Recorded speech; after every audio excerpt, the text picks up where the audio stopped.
Graça e paz, amados irmãos, estamos aqui para mais um estudo, crendo que Deus tem algo poderoso para as nossas vidas nessa noite. Então vamos orar. Paizinho querido, nós te agradecemos pelo teu cuidado, pela tua bondade, pela tua fidelidade. Agora, Senhor, queremos que a nossa mente esteja cativa a Ti, que o Senhor nos ajude a compreender a Tua Palavra e que a Tua Palavra venha trazer maturidade, sabedoria para a nossa caminhada, para o nosso convívio. Que através das nossas vidas, outras vidas sejam abençoadas, que as nossas famílias sejam alcançadas e que em tudo o Teu nome seja glorificado. Fica conosco, ministra em nós e através de nós, em nome de Jesus. Amém. Hoje nós vamos estar falando sobre a língua, como nós devemos usá-la e os prejuízos que o mau uso da língua traz para as nossas vidas. E aí eu quero convidar você a ler primeiro o texto que está em Provérbios 18, 20 e 21, e depois estaremos abrindo em Tiago, capítulo 3, versículos do 1 ao 12. Provérbios 18 diz assim: do fruto da boca o coração se farta, do que produzem os lábios se satisfaz. A morte e a vida estão no poder da língua. O que bem a utiliza, come do seu fruto. E aí, agora nós vamos lá para Tiago, depois de Hebreus 3, do 1 ao 12, que diz assim: meus irmãos, não vos torneis muitos de vós mestres, sabendo que havemos de receber maior juízo, porque todos tropeçamos em muitas coisas. Se alguém não tropeça no falar, é perfeito varão, capaz de refrear também todo o corpo. Ora, se pomos freio na boca dos cavalos para nos obedecerem, também lhes dirigimos o corpo inteiro. Observai igualmente os navios que, sendo tão grandes e batidos de rijos ventos, por um pequeníssimo leme, são dirigidos para onde queira o impulso do timoneiro. Assim também a língua, pequeno órgão, se gaba de grandes coisas. Vede como uma fagulha põe em brasa tão grande selva. Ora, a língua é fogo, é mundo de iniquidade. A língua está situada entre os membros de nosso corpo e contamina o corpo inteiro, e não só põe em chamas toda a carreira da existência humana, como também é posta ela mesma em chamas pelo inferno. Pois toda espécie de feras, de aves, de répteis e de seres marinhos se doma e tem sido domada pelo gênero humano. A língua, porém, nenhum dos homens é capaz de domar. É mal incontido, carregado de veneno mortífero. Com ela bendizemos ao Senhor e Pai, também com ela amaldiçoamos os homens, feito à semelhança de Deus. De uma só boca procede bênção e maldição. Meus irmãos, não é conveniente que essas coisas sejam assim. Acaso pode a fonte jorrar do mesmo lugar o que é doce e o que é amargo? Acaso, meus irmãos, pode a figueira produzir azeitonas ou a videira figos? Tampouco fonte de água salgada pode dar água doce. Então hoje o nosso assunto é a língua. E nós precisamos entender que o ser humano ele é capaz de dominar animais, é capaz de dominar as aves, de dominar tantas coisas, mas quando se trata de dominar a sua própria língua, ele se mostra muito ineficaz na sua tarefa e na sua missão. E aí, quando nós olhamos para o texto da Palavra de Deus, vem nos trazendo essa reflexão para nós nessa noite de como a nossa palavra ela pode influenciar a vida das pessoas. Nós precisamos ter em mente que a nossa palavra ela tem poder. Então ela tanto tem poder para levantar, animar, encorajar as pessoas, como ela também tem poder para abater, destruir, aniquilar a vida das pessoas. Então sempre pense nisso. A sua palavra tem poder. Há poder em suas palavras. Como que você quer que as suas palavras sejam vistas? Como palavras que abençoam e edificam ou palavras que amaldiçoam e destroem?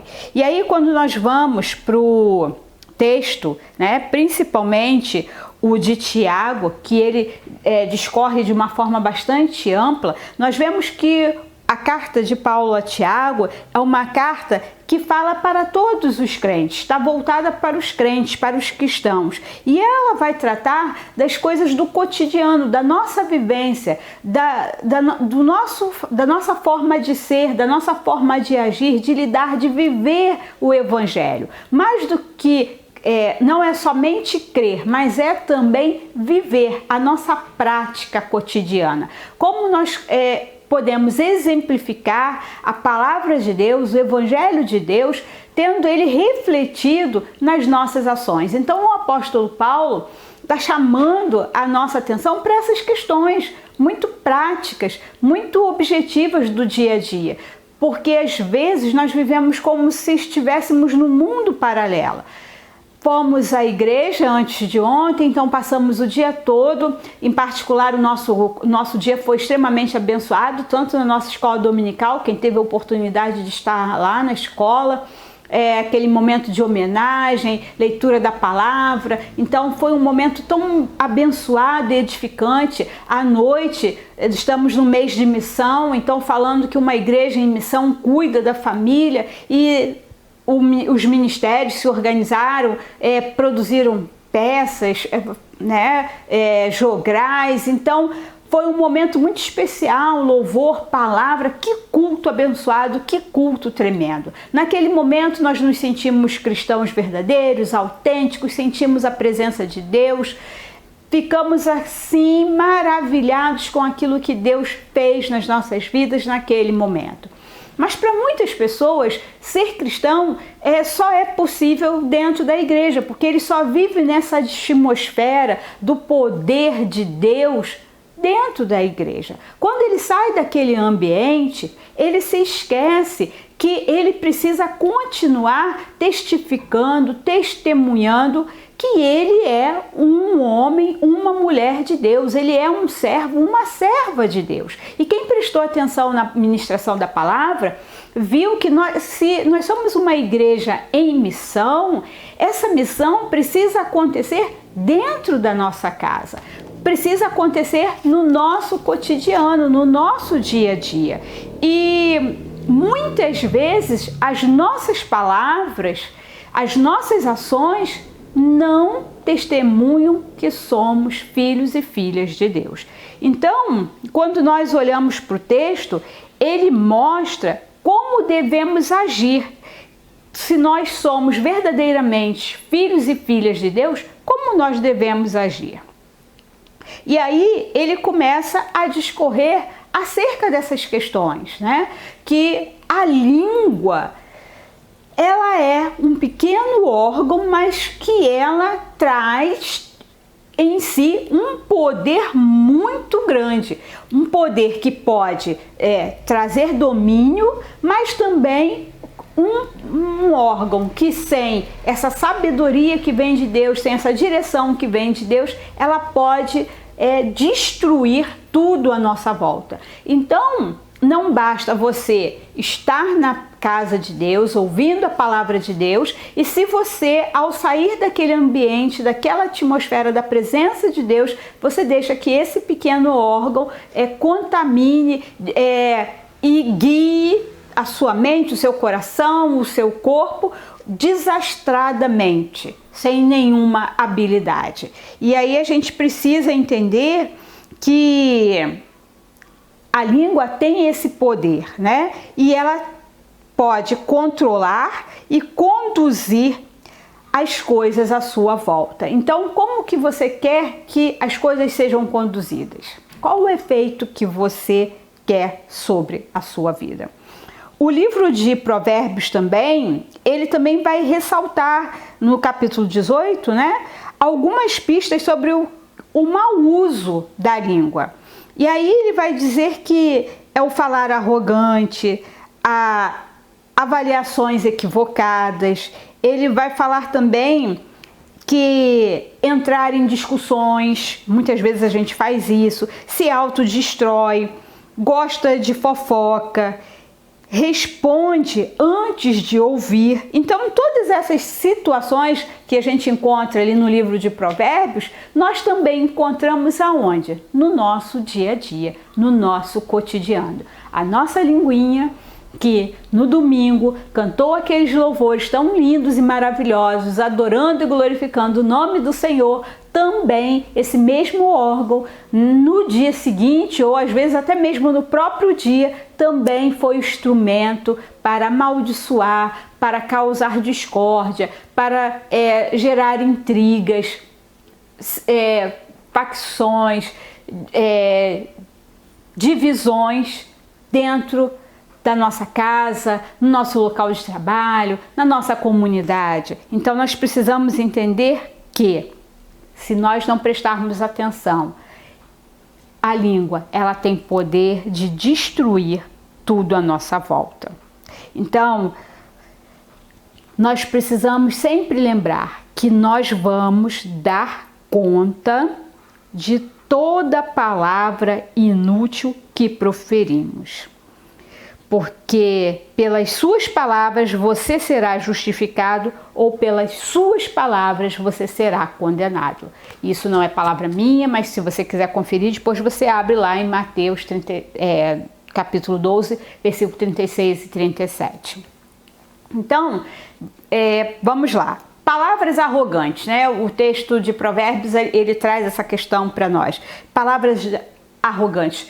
Quantas pessoas que nós conhecemos que é extremamente arrogante? Quando ela vai falar a seu próprio respeito ou a respeito das coisas que ela faz, das coisas que ela participa, você não percebe humildade nenhuma. Tudo dela é melhor, é superior aos outros, tudo que ela faz é extraordinário, né? Trata as pessoas sem respeito, sem honra, porque ela se considera superior às outras. E quantas pessoas, porque estão na casa de Deus, foram salvas, alcançadas pela graça, pelo amor do Senhor, e nós sabemos que isso não é mérito nosso, é favor de Deus ministrado a nós, elas se acham mais santas, mais qualificadas, mais abençoadas do que as outras.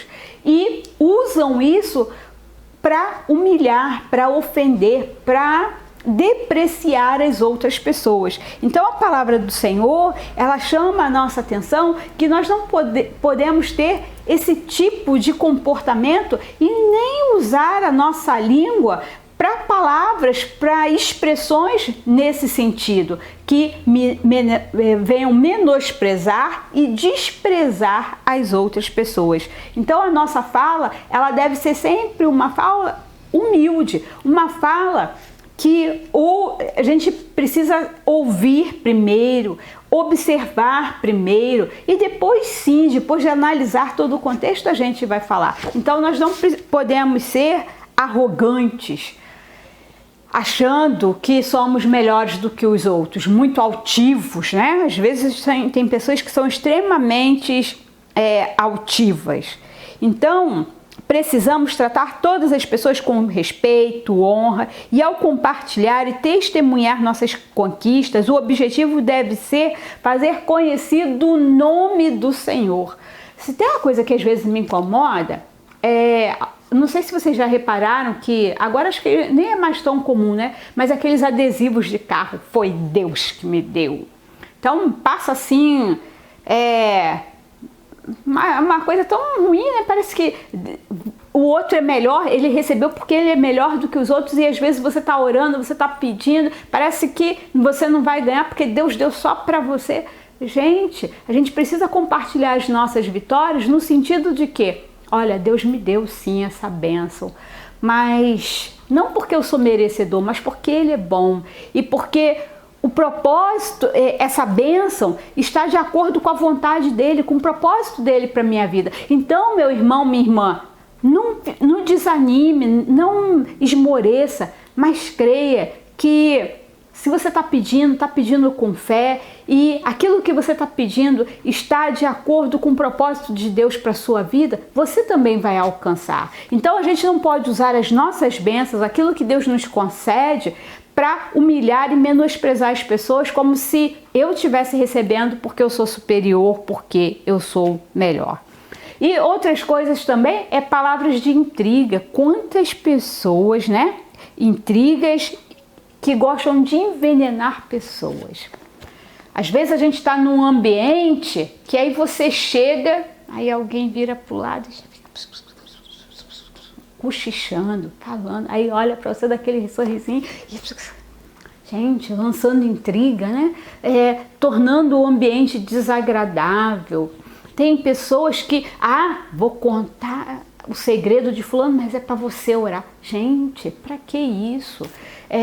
Pessoas também que às vezes vão lá dizendo que estão, Deus, eis que te digo, porque Deus está me revelando, e aí humilha a pessoa, causa separação porque não tem habilidade, não tem sabedoria para compartilhar as coisas da parte de Deus, e aí cria confusão no meio da igreja, cria confusão na família das pessoas. Gente, vamos ter sabedoria. Se você não sabe como falar, se você não sabe como se colocar, peça ao Senhor que te dê sabedoria, peça ao Senhor que te dê direção, peça ao Senhor que te use, mas te use de forma sábia. Para quê? Para que as vidas sejam edificadas, para que as vidas sejam alcançadas. A nossa palavra, ela não pode ser para causar intriga. E tem gente que não fala para, mas fala de. Então a gente precisa tirar isso da nossa vida, do nosso meio, do nosso convívio. Se você tem alguma coisa contra o fulano, vai falar com o fulano, mas não fique falando do fulano para A, B, C ou D. Aquelas fofoquinhas, né, que acontecem nos corredores, às vezes da própria igreja, às vezes do seu ambiente de trabalho, da sua escola. Então, meus irmãos, aonde você estiver, que você use palavras que venham edificar. Então, cuidado, não se engane e não alimente esse tipo de conduta. Você está num lugar que começou aquela fofoquinha, meu irmão, dá licença.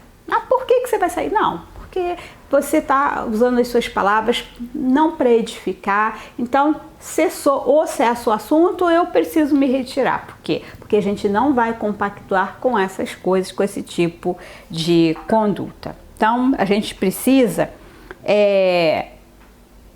prestar muito atenção, né?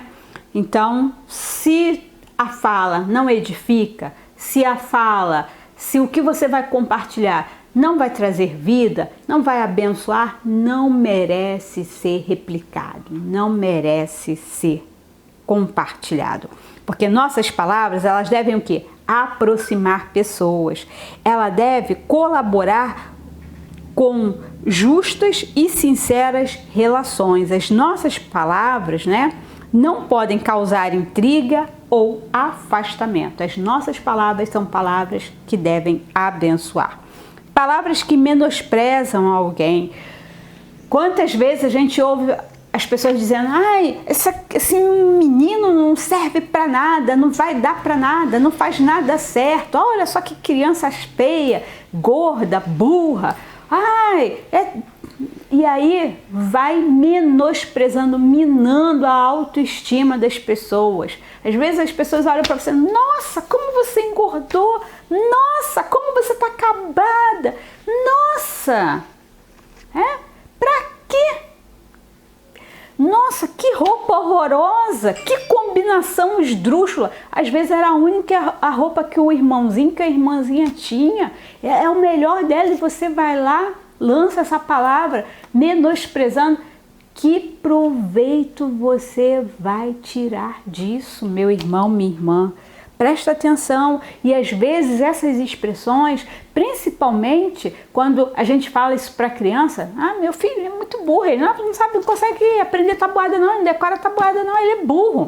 Ele não vai dar para isso não. O negócio dele, dá uma pá e uma enxada para ele, que o negócio dele vai ter que ser capinar, puxar carroça, porque não aprende não. Ele não aprende porque talvez ele não aprenda como todo mundo. Mas se você mudar a metodologia, se você mudar a forma, se você tiver mais paciência, mais dedicação, não só a criança, mas qualquer um pode aprender. Então, seja um encorajador, seja um incentivador do outro.